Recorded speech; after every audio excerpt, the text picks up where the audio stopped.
everybody knows that within our cells we have DNA, which is basically the instruction manual for our cells to do their jobs. We have cells in our skin that are supposed to protect us from the outside.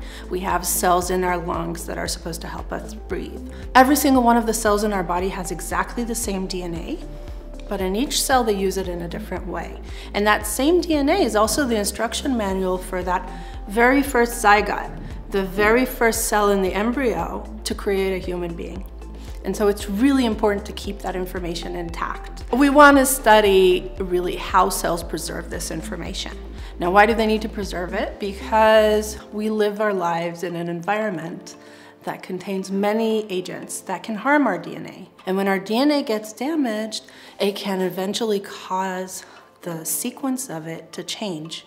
When a sequence of the DNA changes, that's what we call mutations. Mutations essentially are what make us different. That's why the newborn baby is different from its parents, because there have been some changes in its DNA. But also, sometimes they are problematic because the cells in our body have wonderful DNA encoding for everything they need to do. But if they accumulate mutations, they lose some of their function, and eventually that's what causes cancer. So what we like to study in my lab is to understand how these damages form in our DNA, and then we have diseases and cancer and things we would prefer not to. Nowadays, we have these amazing technologies that we can actually sequence the entire genome in an experiment. So we have 3 billion bases that compose the human genome that are composed of only 4 letters, A, C, T, and G.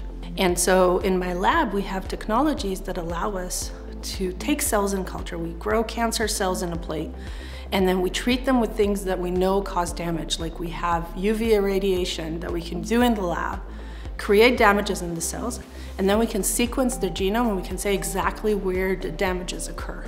And then we have technologies that we can go through the genome and see what areas get repaired more efficiently, what areas get repaired less efficiently, and then try to understand when do these mutations occur.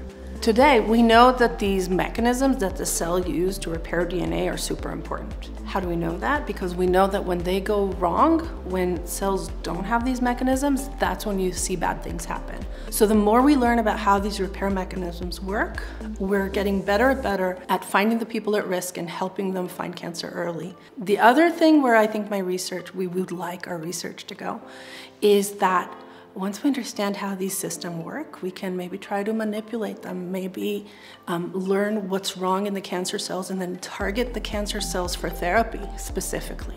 There are a lot of other places we could look at, and when we do research in the lab, we don't just work with cancer cells, we work with many cells, and there are a lot of places where actually DNA damages do good.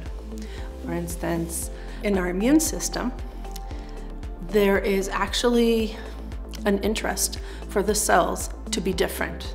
So there's a mechanism in immune cells to change constantly. So one of the ways they do that is by purposely changing the sequence of DNA, and they do that with special enzymes that specifically will create DNA damages to create mutations inside the immune cell.